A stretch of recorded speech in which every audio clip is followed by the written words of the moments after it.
ఓం శ్రీమాత్రే నమః. ఛానల్లోకి స్వాగతం అండి. జూలై 5వ తారీఖు అమావాస్య శుక్రవారంతో కలిసి వచ్చింది. అమావాస్య అనేది చాలా విశేషమైనదని, అలాగే ఎంతో శక్తివంతమైన రోజు అని పండితులు చెప్తున్నారు. ఇంతటి విశేషమైన రోజున వృషభ రాశి వారు ఏ పనులు చేయడం వల్ల మీలో ఉన్న నెగిటివ్ ఎనర్జీ తొలగిపోయి విశేషమైన ధనలాభం కలిగి మీకున్న ఆర్థిక నష్టాలు తొలగిపోతాయి అనే అంశాలతో పాటుగా స్నానం చేసే నీటిలో ఏది కలుపుకోవాలి, ఆ పదార్థాలు ఎందుకు కలుపుకోవాలి అనే అంశాలను ఈ వీడియోలో మనం వివరంగా తెలుసుకుందాం. కానీ అంతకంటే ముందుగా మీరు గమనించాలి, ఇప్పటి వరకు మన ఛానల్ని ఇంకా సబ్స్క్రైబ్ చేసుకోకపోతే వెంటనే సబ్స్క్రైబ్ చేసుకొని పక్కనే వచ్చిన బెల్ ఐకాన్ నొక్కి ఆల్ సెలెక్ట్ చేసుకుంటే మేము ఇలాంటి వీడియోస్ అప్లోడ్ చేయగానే ముందుగా మీకు నోటిఫికేషన్ వస్తుంది. ఇక వివరాల్లోకి వెళ్తే, ముందుగా అమావాస్య రోజు ఏ పనులు చేస్తే అదృష్టం కలిసొస్తుందో, ఏ పనులు చేస్తే దురదృష్టం కలుగుతుందో తెలుసుకుందాం. అమావాస్య చాలా శక్తివంతమైనది. అమావాస్య రోజు కొన్ని పనులు చేస్తే అదృష్టం బాగా కలిసొస్తుంది. అమావాస్య రోజు ఎవరైనా సరే సూర్యోదయానికి పూర్వమే తల స్నానం చెయ్యాలి. తలంటు స్నానం చెయ్యకూడదు. తల స్నానం అంటే కేవలం నీళ్లు తల మీద పోసుకొని తల స్నానం చెయ్యాలి. ఈ తల స్నానం చేస్తే చాలా మంచిది. అమావాస్య రోజు మధ్యాహ్నం పూట నిద్రపోకూడదు. మధ్యాహ్నం పూట నిద్రపోతే దరిద్రం చుట్టుకుంటుంది. ఈ రోజు విశేషంగా లక్ష్మీ పూజ చెయ్యాలి. అమావాస్య రోజు చేసే లక్ష్మీ పూజను ఐశ్వర్య లక్ష్మీ పూజ అంటారు. ఈ పూజ చేయటం వల్ల ఆర్థిక సమస్యలన్నీ తొలగిపోతాయి. అమావాస్య సందర్భంగా అన్నదానం చేసిన, వస్త్రదానం చేసిన విశేషమైన శుభ ఫలితాలు కలుగుతాయి. అలాగే అమావాస్య సందర్భంగా ఎవరైనా సరే ఎడమ కాలికి నల్ల దారం కట్టుకుంటే చాలా మంచిది. అమావాస్య రోజు ఎడమ కాలికి నల్ల దారం కట్టుకుంటే ఎదుటి వాళ్ళ ఏడుపులేవి మీ మీద పని చెయ్యవు. దృష్టి దోషం కూడా ఉండదు, దిష్టి కూడా ఉండదు, నరపీడ కూడా ఉండదు. శత్రు బాధలు తొలగిపోతాయి. ఎడమ కాలికి నల్లదారం అమావాస్య రోజు కట్టుకోవాలి. అలా కట్టుకున్నట్లయితే మీకున్నటువంటి దిష్టి దోషం మొత్తం తొలగింపజేసుకోవచ్చు. అలాగే అమావాస్య రోజు రాత్రిపూట భోజనం చెయ్యకూడదు. ఉపవాసం ఉండాలి. కేవలం పళ్ళు మాత్రమే లేదంటే పాలు మాత్రమే ఆహారంగా స్వీకరిస్తే చాలా మంచిది. అలాగే అమావాస్య అంటే సూర్యుడికి చాలా ఇష్టమైన రోజు. అందుకే ఎవరైనా సరే అమావాస్య సందర్భంగా సూర్యుడికి ఆర్జ్యం ఇస్తే, అంటే సూర్యుడికి నీటిని సమర్పిస్తే జాతక దోషాలు తొలగిపోతాయి. అంటే రాగి చెంబులో నీళ్లు తీసుకొని ఆ నీళ్లలో ఎర్ర పుష్పం, చిటికెడు కుంకుమ, అలాగే కుంకుమ పువ్వు, కొద్దిగా గంధం కలిపి తూర్పు వైపు తిరిగి ఓం సవిత్రీ నమః అని 12 సార్లు జపించి సూర్య భగవానుడికి ఆర్జ్యం ఇచ్చినట్లయితే విశేషమైన ఫలితాలు కలుగుతాయి. అమావాస్య సూర్యనారాయణ మూర్తి పుట్టినరోజు కాబట్టి సూర్యుడి అనుగ్రహం వల్ల సకల శుభాలు కలుగుతాయి. అలాగే పితృదోషాలు, పితృశాపాలు తొలగిపోవటానికి అమావాస్య రోజు ఒక ప్రత్యేకమైన విధి విధానం పాటించాలి.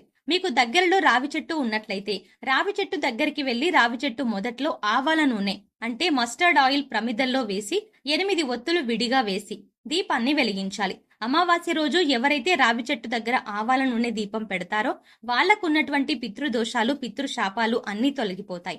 అలాగే అమావాస్య సందర్భంగా నవధాన్యాలకు సంబంధించిన ఒక ప్రత్యేకమైన పరిహారం పాటిస్తే లక్ష్మీ కటాక్షం చాలా సులభంగా కలుగుతుంది.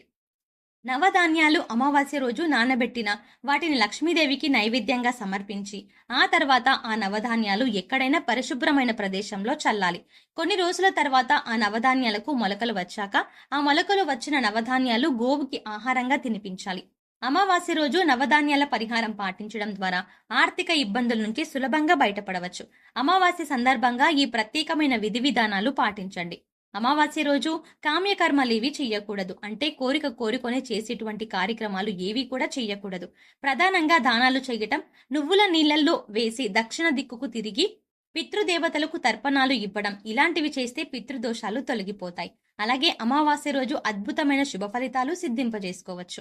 అలాగే అమావాస్య రోజున బకెట్ నీళ్లలో ఏది వేసుకొని స్నానం చేయడం వల్ల మీలో ఉన్న నెగిటివ్ ఎనర్జీ తొలగిపోతుంది. అలాగే ఈ పదార్థాలలో బకెట్ నీళ్లలో ఎందుకు కలుపుకోవాలి అనే అంశాలను ఇప్పుడు తెలుసుకుందాం. ప్రతి ఒక్కరు కూడా ఆ భగవంతుడి ఆశీస్సులు మాపై ఉండాలని, జీవితంలో గొప్పగా ఎదగాలని కోరుకుంటారు. మరి ఆ దిశగా అడుగులు వేసేందుకు తమ వంతుగా ప్రతిరోజు పూజ చేస్తూ ఉంటారు. పూజ చేసినప్పుడు ఫలితాలు వస్తాయా అంటే మనశ్శాంతి మాత్రం ఖచ్చితంగా వస్తుంది. ఫలితం వస్తుందా అంటే మాత్రం అది వారి పూర్వజన్మ కర్మ ఫలితం మీద ఆధారపడి ఉంటుంది. మరి అలాంటి కర్మ ఫలితాన్ని తగ్గించుకోవాలి అంటే ఏం చెయ్యాలి అనే సందేహం మీకు రావచ్చు. మనం ఏదైనా పని చేస్తున్నాము అంటే అది ఎందుకు చేస్తున్నాము అని తెలుసుకొని చేస్తే మాత్రం దానికి ఖచ్చితమైన ఫలితాలు దొరుకుతాయి. ఈ మాట సాక్షాత్తు వేద పండితులు చెప్తున్నారు. ఇంతటి విశేషమైన రోజున ఈ చిన్న పరిహారం చేసినట్లయితే కనుక లక్ష్మీ కటాక్షం కారణంగా దారిద్ర బాధలు తొలగిపోతాయి, సిరి సంపదలు చేకూరతాయి. చూడ్డానికి ఈ పరిహారాలు తేలిగ్గా అనిపించవచ్చు, కానీ వీటి ఫలితాలు మాత్రం చాలా గొప్పగా ఉంటాయి. ఇందుకోసం మీకు ముఖ్యంగా కావాల్సింది నమ్మకం.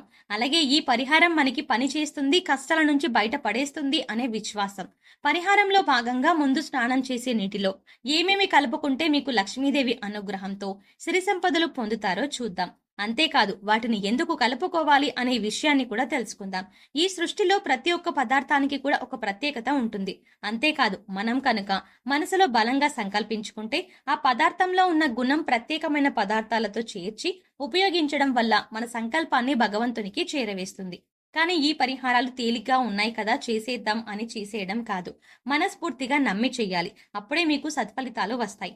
ఇక ఇంతటి విశిష్టమైన అమావాస్య రోజు ఈ రాశి వారు ఉదయాన్నే నిద్రలేచి చక్కగా స్నానం చేయండి. అలాగే స్నానం చేసే నీటిలో ఒక తమలపాకు, కొద్దిగా రాళ్ల ఉప్పు, అలాగే 2 హారతి కర్పూరం బిళ్ళలను పొడి చేసి వేసుకొని ఇవన్నీ నీళ్ళలో కలుపుకొని స్నానం చేయాలి. ఈ నీళ్లతో పిల్లలు ఇంకా పెద్దవాళ్ళు కూడా స్నానం చేయవచ్చు. తమలపాకులు అంటే శుభ సూచకం, అలాగే భగవంతుడికి ఎంతో ఇష్టం. అంతేకాకుండా ఈ పదార్థాలు అన్నీ కూడా మీలో పాజిటివ్ ఎనర్జీని పెంచుతాయి, మీ చుట్టూ ఉన్న నెగిటివ్ ఎనర్జీని తీసేస్తాయి. ఈ పదార్థాలను నీళ్లలో కలిపి స్నానం చేయడం వల్ల భగవంతుని అనుగ్రహాన్ని పొందుతారు. బకెట్ నీళ్లలో ఒక తమలపాకును వేసి అరగంట తర్వాత స్నానం చేస్తే శరీరానికి మరింత స్వచ్ఛత లభిస్తుంది, ఒంట్లో ఉండే నెగిటివ్ ఎనర్జీ అంతా తొలగిపోతుంది. ఇక రెండో పదార్థం మనం నీళ్లలో కలిపింది రాళ్ల ఉప్పు. ఈ రాళ్ల ఉప్పు నీళ్లలో కలపడం వల్ల మనలో ఉన్నటువంటి నకారాత్మక శక్తి అనేది తొలగిపోతుంది, అంటే నెగిటివ్ ఎనర్జీ. వాస్తవానికి చెప్పాలంటే మనకు తెలియకుండా మన మీద ఒక రకమైనటువంటి నకారాత్మక శక్తి పని చేస్తూ ఉంటుంది. ఇక ఇలాంటి నకారాత్మక శక్తి ఉన్నప్పుడు మనం చేసే పనుల్లో ఆటంకాలు రావడం, అలాగే ఆర్థికంగా కుంగిపోవడం, ఇలాంటివన్నీ చూస్తూ ఉంటాం. ఇక ఈ నకారాత్మక శక్తి నుంచి బయటపడడానికి చిన్న చిన్న పరిహారాలు చేసుకుంటే సరిపోతుంది. దాన్ని తొలగించుకోవడానికి రాళ్ల ఉప్పు మనకు ఎంతగానో సహాయపడుతుంది. ఇక మూడవ పదార్థం మనం నీళ్లలో కలిపింది కర్పూరం బిళ్ళలు. ఇలా 2 కర్పూరం బిళ్ళలను పొడి చేసి నీళ్ళలో కలపడం వల్ల మనలో దైవ భావం పెంపొందుతుంది. దీని నుంచి వచ్చే సువాసన మనలో ఉన్న చెడు ఆలోచనలు తొలగించి ఆధ్యాత్మికం వైపు మనల్ని నడిపిస్తుంది. సో చూసారు కదండి, జూలై 5వ తారీఖు అమావాస్యతో కలిసి వచ్చిన శుక్రవారం రోజున ఈ రాశి వారు ఏ చిన్న పరిహారం చేయటం వల్ల వారి జీవితంలో ఉండే కష్ట నష్టాలు అన్నీ తొలగిపోతాయి అనే అంశాలతో పాటుగా అమావాస్య రోజు స్నానం చేసే నీటిలో బకెట్ నీటిలో ఏది కలుపుకొని స్నానం చేయడం వల్ల నెగిటివ్ ఎనర్జీ తొలగిపోయి ఆర్థికంగా అభివృద్ధి చెందుతారు అనే అంశాలను ఈ వీడియోలో మనం వివరంగా తెలుసుకున్నాం కదా. ఈ వీడియో మీకు నచ్చినట్టయితే ఒక లైక్ చేయండి. అలాగే మీ ఫ్రెండ్స్ అండ్ ఫ్యామిలీ మెంబర్స్ లో ఎవరైనా వృషభ రాశి వారు ఉన్నట్లయితే వారితో ఈ వీడియోని షేర్ చేసుకోవడం మాత్రం మర్చిపోకండి. అంతకంటే ముందుగా మీరు కనుక ఇప్పటి వరకు మన ఛానల్ని ఇంకా సబ్స్క్రైబ్ చేసుకోకపోతే వెంటనే సబ్స్క్రైబ్ చేసుకోండి. అలాగే పక్కనే ఉన్న బెల్ ఐకాన్ని క్లిక్ చేసి అందులో ఉన్న ఆల్ అప్డేట్స్ని సెలెక్ట్ చేసుకుంటే మేం చేసే ప్రతి వీడియో అప్డేట్ మీ మొబైల్కి నోటిఫికేషన్గా వస్తుంది. సో మరో చక్కటి వీడియోతో మళ్ళీ కలుద్దామండి.